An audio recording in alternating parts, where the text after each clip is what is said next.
We're doing it live. This is a live demo. So what we're going to do is we're going to now map a publication to the Stanford publication content type. We're going to keep this real simple. So this will be demo publications. I'm going to be a node. It's going to be publications. I'll get to this box in a second. This is the entity reference stuff. That gets a little bit deep, but so for field mapping, this is very similar to the way that it works for what is it? Oh no, I do want to create multiple entities. Sorry. For publications, I do want to create multiple entities. So I don't want to create just one person's. Let's step this back a bit. So in the API, when there's a person, in the response, when you ask for a person, you get their publications, and it's all in one big response. You get everything in one go. So traditionally, when you get one person, you get one entity, whether that be a person or a publication. So you'd have previous methods of trying to, have repeated fields and having views or something to try to get this up. What we want to do is we want to create multiple entities from that one response. So that's what this checkbox does. I would like to create multiple entities per imported bundle. That means per person in this case, for what type of content. So what we need to do is we need to tell the module what I want to iterate on. So what do I want to create multiple of? In this case, we do have an example for publications on this one. So what I'm going to be doing is I want to make sure I create one publication node for every publication that's in the response. So this is just the same selector. So if you look at the response, go to publications, this will be an array of information. So yes? Do you think if you don't check that, if you're importing it will appear as if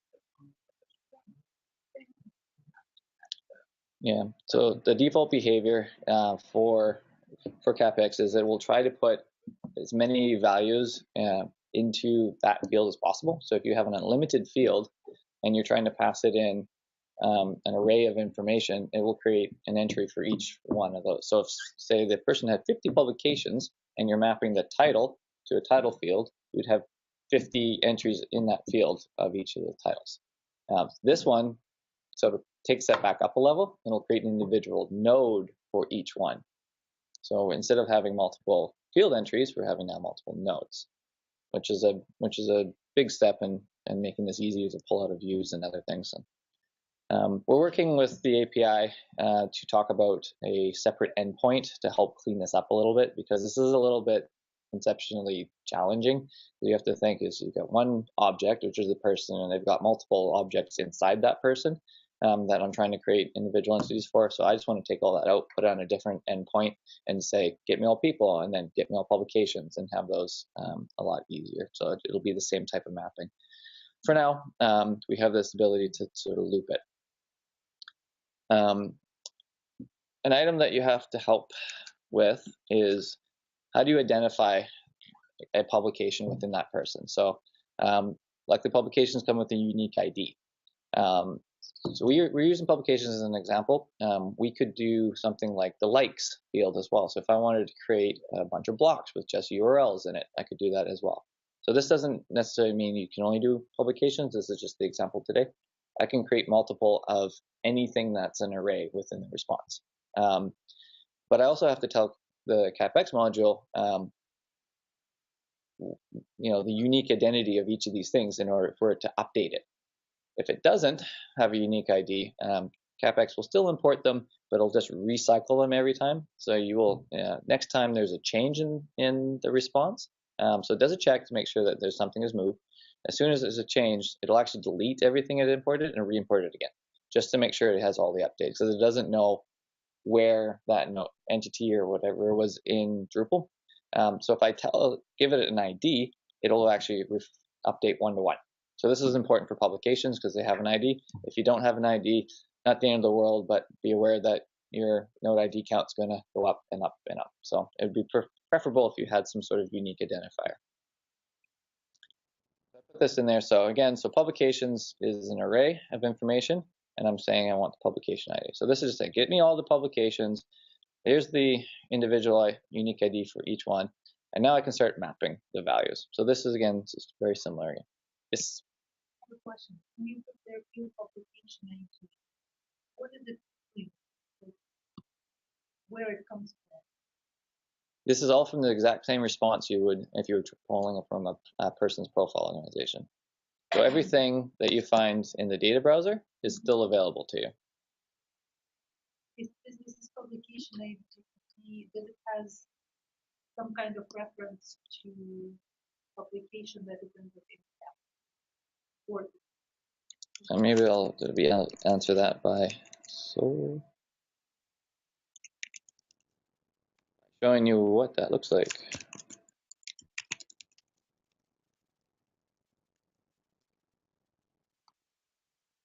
You guys getting a little bit of insider baseball here.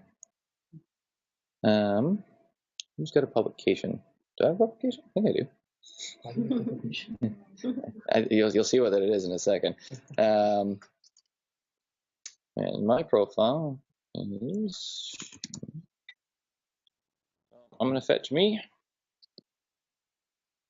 So in the response data, so this is going to be lots of JSON information, which is nice and ugly. I hope you guys are okay with looking at this, but under publications, so as far as the selector goes, this is $.publications. This is an array, so star, and each of these items here is a publication. And my publication ID, I believe, is specific to the CAP API. I don't think this is anything specific to the publication. But this is the information that's available. So I have apparently a featured publication on my account from the Johnson 2012 printing company. So I can map any of these values into my publication content type, just like I would if I was doing a person's profile. So I've got a few things I can grab here. I'm just going to grab the title and maybe whether or not it's featured. Okay. So I'll come down here. So I'm going to add title. So this again is what's in publication. And then for each one, I want to make sure I get the title. I believe it's just title. That's right. Yeah, title. Publications for everyone. Oops. Where did I go? I'm jumping around. So I guess title. Clear, these values are all in the data schema on the right side of the page. So a lot of this stuff is there. Publication stuff, not so much. Well, there's more like this, isn't there? Yes, you can. If you open up the data schema in this browser, all of this information is also in here. So if I come down to publications, yeah, I only just want these ones. Somebody contributed to that one, I think, huh? So in here, so this is all the information that's available to everything. I don't have all of those fields filled out, but these are all the different selectors. So if I wanted the CAP citation, here's the selector for that for you. So with title's here as well. Publication titles, publication ID, it's here. And there's your publication ID. There's also PubMed URL. URLs are good things for unique IDs. Generally, it can only exist, the same one thing can only exist at one address. So keep that in mind for future use. So again,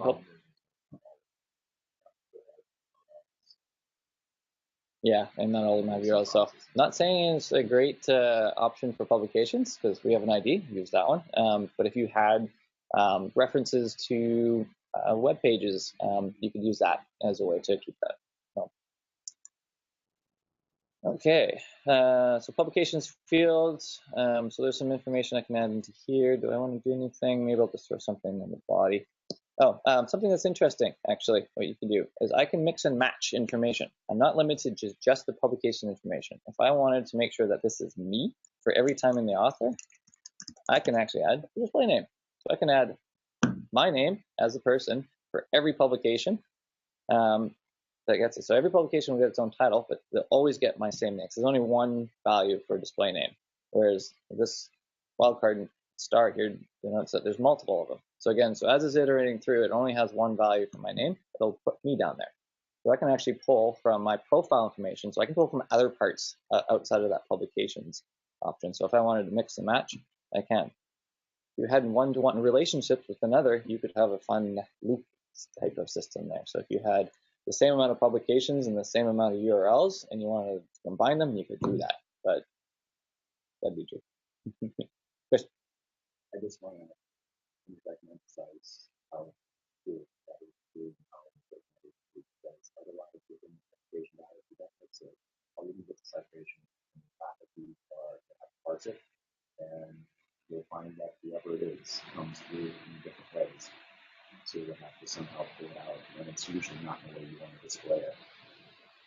So unless you associate, you'll wind up with a new list. Well, we're going to do that too. But this is pretty handy. It can get challenging because if you have multiple values of things, you'll end up with a loop, and then you could end up with some blank values. So careful. Try to pick things with single values when you're mixing from other sites, just to make sure that it's concrete. So it's kind of word for warning. What do I want to grab? I could put my own bio in the description if I wanted to, just to have something in there. Okay, we're going to leave this one for now. It's a field collection and then entity references. This one's cool. So we have an entity reference link on our content type that points to the Stanford person content type. So it goes from publications to person.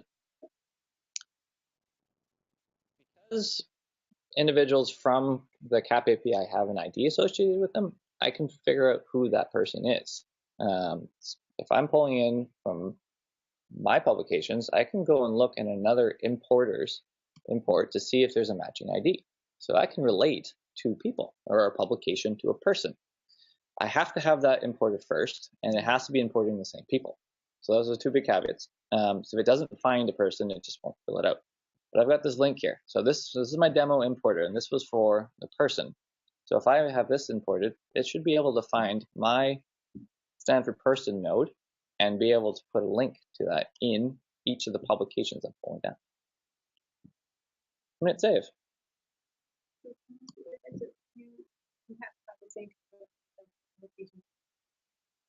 Yeah. So it's a little. Say again, sorry? What if you accidentally have to just finish it? Yeah, if it doesn't find one, it just doesn't fill in a value for that field. So you'll just have an empty reference for that person. So I've got my mapper now, but I also need to create an importer for it. So it's only one importer is running right now. So I've got a mapper. So this is something we like to work on, but we want to have we have to create a second one, and it's going to have to be the same, unfortunately. So this will be publications importer. It'd be nice if we didn't have to create two, but at the meantime, we have to. No more publications. Attach it to that. I'm just going to make sure to do this as often as possible. So unless you're running things, it will work. Stanford Web Services, and then I just throw in me just because it's fun to debug and things. Okay, and then just hit save. So I haven't imported it yet. I'm fingers crossed that it's going to work. But what we've done is we've created two mappers. We've got one mapper for people.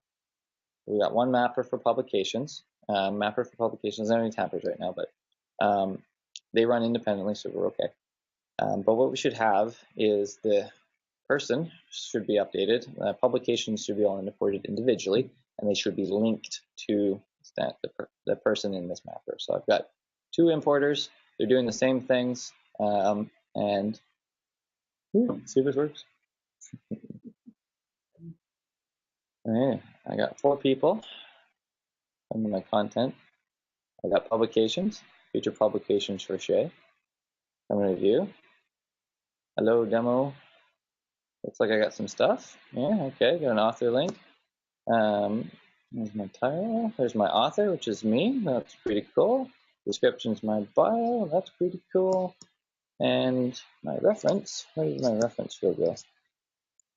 Oh, that's it. That's here. Yeah, that's me. That's the author link. That's the reference field. So this is referencing node 78, which is my person. I'll go back to view. So we have future publications for me. This one takes me to, this is my node. So there's me. That's my profile. We don't have a publication thing on here right now, but they're linked up, which is Pretty cool. So now you can create views like you normally, which we have on the side here, with the appropriate people in it. So we've got some view packaged, and this is just a vanilla install. I haven't turned any additional reviews on, which has the reference fields available. So we'll pull out a listing in your publications with the appropriate links to the person's profile, but there's some stuff available. But that's a way. Now I've got entities just as publications that are actually linked to another entity, which is the person. So that number is off. You caught that. There is 4 people technically it's importing, but because, so that was the part of the demo where I added myself a second time. So it does account, and there's 3 people in the organization, and then there's 1 person in the SUNET IDs. Unfortunately, there's overlap, so it did count 4 unique things that it went and fetched, but only I get created only once because I'm the same person. So I don't ever import 2 of the same person on the same importer. But I could, if I created another importer, I could import me again. If I just duplicated the demo importer, then I could get a duplicate of myself. But you can only put yourself once within. So if I'm part of an organization, part of a work group or several work groups, and you have them all together, and I'm listed in the SUNETs, I only come in once. So I keep coming in and out. The duplicating call after that. Yeah. So the call gets fetched more than once. Yeah, a little bit. And we get pages and then parse them out. So if we fetch, there's a configuration option for that and how many items you fetch at a certain go. So right now it's set to 100. This will fetch 100 individuals from the API at a time. So if you're in there 3 or 4 times, that's okay. So what happens, so behind the scenes, it'll do a single call or multiple calls for each one. So it'll do, if you have a work group, an organization, and a SUNET, you'll have a minimum of 3 calls because they're called to different endpoints. If you have 10,000 people in your work group, it'll then have to make 10 or 100 calls in batches of 100 to get everybody. Sure. I ran into that with some testing purpose-built site that I was working on. We have roughly 120, 140 faculty that was pulling publications on, and at least on the default with 100, it was never able to get a full pull of all of them. Because it's pulling, as you said, everything for every single one every time. Yeah, it gets them out of memory. I dropped it down to, I used to the system level as well. On the sandbox, dropped it down. I think it was either 5 or 10 before I actually got full on 120, and it took about 4 or 5 hours. Wow. And that doesn't seem very friendly to the API for one. Well, the API is actually set up to be very robust. It actually handles a lot of live data sites, so they're constantly hitting it. So we're actually really good citizens. We're okay, so that's not. I shouldn't worry too much about that. Yeah, it'll be able to handle. So this isn't a throttling mechanism to be nice with the API. This is more of a throttling mechanism to handle your resources. We've got certain individuals that we can't import because they have too many publications. There was an individual, I believe it was on the chemistry website, that we had to filter out because there's like 2,000 or 3,000 publications, and the response from the API was in the hundreds of megabytes of text. And turning that into variables in PHP just started throwing out of memory limits all over the place. So that was a bit of a nightmare. So we've actually had to have workarounds for that specific individual. So there are resource thresholds that you can hit when you're importing things. This is also another reason why I want a separate endpoint for publications, because if you do separate them out, then we can reduce the amount of information from the original call so that gets flattened. So that's a lot lighter. And then we can make separate calls to the individual publications themselves. So it's a little bit more efficient. So we're receiving smaller chunks of information rather than a giant list of everything at every go. That was going to be my follow-on question and request, I guess. Well, with some of these, for another purpose, I do want the full body from them, but in subsequent calls, I really only want what's current. And if there's a way currently or feature request to be able to limit the call to only the most current, what's transpired in the last 24 hours since the last call, for publication, somehow limit what's returned would be nice. I'm sure that would probably reduce my return. And the full run would probably go in minutes versus hours. Yeah, separating them out to their own endpoint so I can have filters and parameters, so that I can then do things like I do with people. I want only the people in an organization or whose name is this or whose ID is that. So having that sort of ability at another endpoint would allow us to do a lot more of that kind of stuff. So we're talking to the API team, and we're going to get on the roadmap to hopefully make changes, both into the base response. I did an audit, so this is a little bit insider baseball as well. I did an audit of everybody on our sites platform and elsewhere that I could get a hold of to see which fields that they're using. And we came up with, out of that data browser, I think we had like 50. You see how big this data browser is? You guys, on the top of your head? I got some more demo stuff, but we're doing a ton, by the way. I like to ramble, so. 10 minutes, actually. Okay, we're going to do this. So yeah, out of all of this, that then drives down into multiple levels, I think we're using about 50 to 60 of the pieces of information within this response.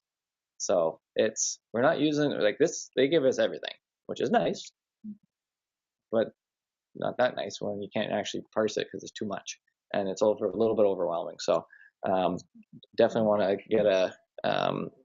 get a initiative out there to take a look and see what is being used, and then to really trim it down, and then possibly even just having a very straight up interface for Stanford person. You just say, I want import. It just has one set of map fields, and that's what you get for that type, and then have this sort of information available to the more advanced type. So not sure about how that's going to be or when that's going to happen, but sort of that's an idea.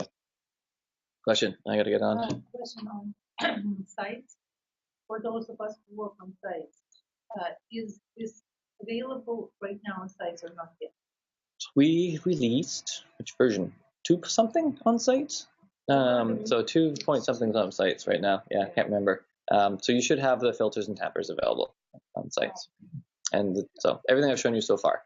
Version 3 introduced the exportables. I haven't got to that yet. So you should be able to get to that on the new site. So if we're following this instruction, something doesn't work. For example, it says Ajax HTTP error occurred, code 5. How do you deal with it? Because one of the challenges with CAP was there's technical part, but there's also this organizational part where you need to get right codes and or workgroups or something. And we had some questions from Kevin Quizner here today, like there are certain variables that are not coming in correctly. Check the watchdog logs. Those are your friends. Yeah. I've watchdog under reports, recent log messages. I log a ton of information in here. There's a whole bunch. So errors, whether or not something matched or expired. Apparently got some PHP errors in here I got to work on. There's a ton of information in there that'll help you with when something goes kaput. So. If it tells me something wrong with the token, apparently I don't have permissions to access that workgroup or something. What is the line of chain of command? Do I email web services? Do I email organization that I'm working with? Do I email Tina? Do I email CAP team? Because this is a huge challenge for people who work out there in the field. Oh, it's broken. Great. It's not clear how to address it except for personal connection. Yeah, that's a good question. And generally, we try to fix all the bugs as we get them. So if you find a legitimate bug, something that broke, post on GitHub. We'll take a look at it. If it's a configuration error, so if you can strip it down to the base and it works, then just one thing at a time, kind of build through it and try to debug what you're adding. So look at the logs. They try to output information. They tell you whether if you've got incompatible data types or if their connection was wrong, or if you've got a typo or something, is trying to support you in that as much as possible. But that will be very much of kind of on a per cases basis. So if you've got a scenario or situation that just doesn't work, feel free to post it to GitHubs. We have an issue queue there that we'll look at. So the easiest way is to go to GitHub. It would be a good spot, and also your troubleshooting will then be exposed for others to help. So there's definitely some issues up there that you could then start to look into as a resource for other troubleshooting help. Also, there's filing a ticket. So this is the question: should I file helps you ticket? Should I post it on GitHub? Should I send an email to Profiles? What is the most efficient way to deal with issues? I mean, unless they're like very specific and I don't know how to type, that's another story. But if there's like, for example, I think that my guess is that there's an issue with access.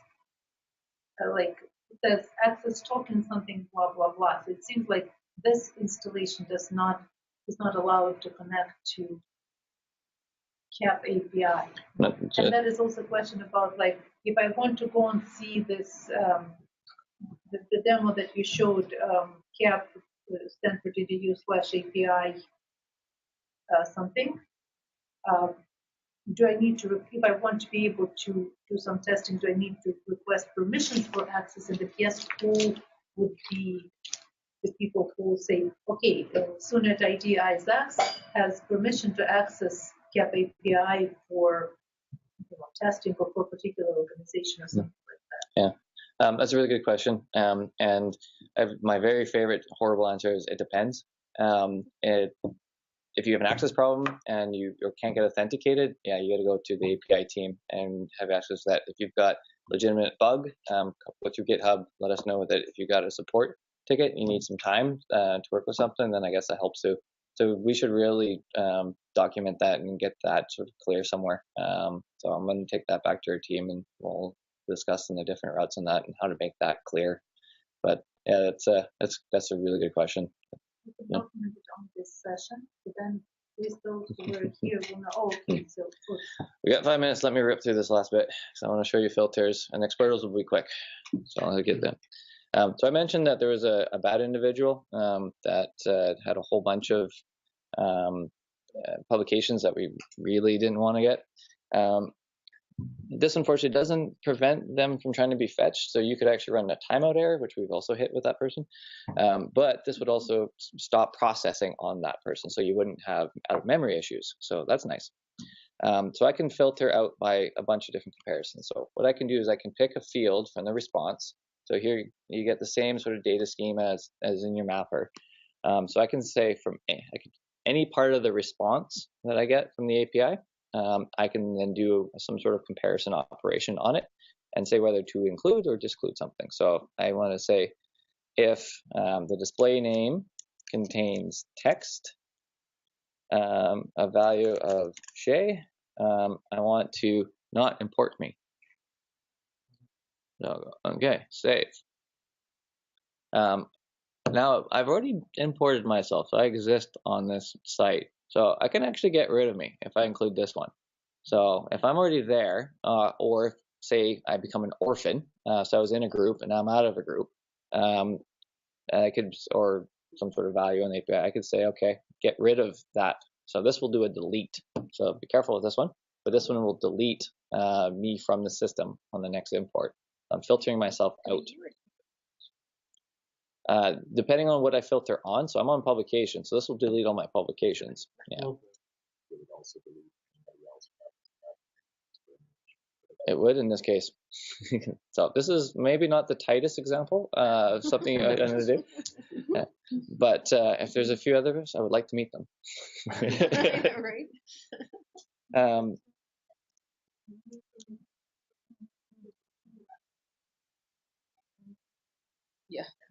Yeah, so I'm going to add the same filter to both the publications and contains.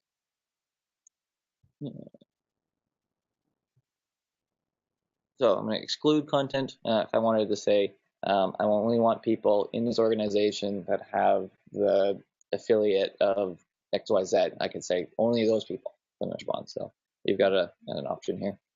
Remove me. And I'm going to get rid of me by running the importer. So again, once you add these things, you actually have to run it. You could wait till cron runs and the next run to let it happen, or you can click on these ones. So fire up a batch. Check for oceans. That wasn't the right one. I want to update profiles. Run a batch. All right, check for profiles. Run a batch. Thing completed. So I go into here. There's only 3 people now, so I've been removed, and my publication should no longer be there. Yeah, no publication for me.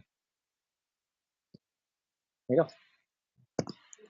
There's that. Let's go back to the UI. Some mappers. We got this. You might have saw this. You saw this import mapping. You also can see there's an export mapping. There's permissions associated with this. So if you go into the people permissions, I'm going to use your 1, so I get everything right now. But take a look. These will only show up if you have the appropriate permissions. So I have export. Very similar to a lot of other things you see. You get a nice big ugly JSON blob, which you can then copy. So this is what it looks like. It includes the tampers as well. So I could copy this, just copy and paste right out of the export. I don't have another site set up, so that was the demo mapper. I was going to delete. I can't do that because it's got an importer. Let me just do an import then and change a couple of names. So got a machine name, so I'm just going to change this to 2 just so you can see what's going on. And demo mapper 2 is there one. Demo mapper 2. I think that's enough. You have a box very similar to some of the C tools exports you see. You can replace an existing. It will match it on machine name and replace what's there, or it can import a new one. Hopefully I got everything I needed to get. Hit submit. No invalid CAPx temper, so I'm just going to get rid of the tempers to make this easy. Something else in there. All right, so demo mapper 2, and there you go. And that should have everything. It will do the tampers if you don't erase them like I did. And you can do cross-site, so that's there. So that's easy peasy.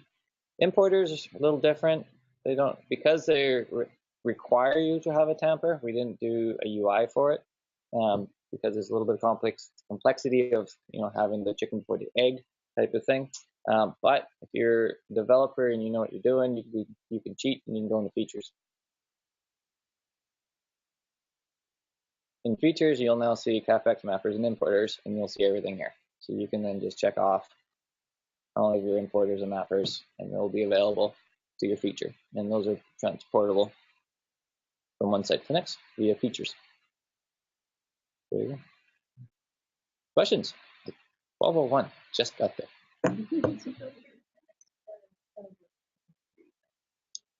Filters available on 2. So there we go.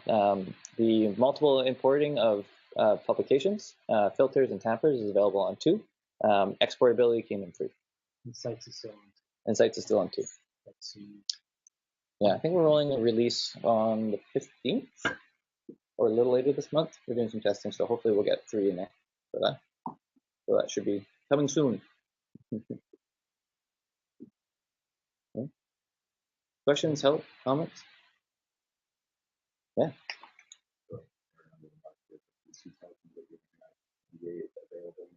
What would I never said that. Come to my presentation, I'll give you a sneak peek of where we're at. It's on your roadmap. Yeah, we're actively developing Drupal 8. So we've got a project coming up with you guys. So you guys are going to be our pioneers.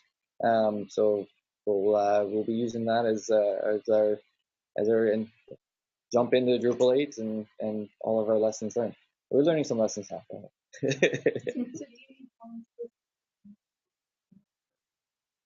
Not yet. We need to make something first.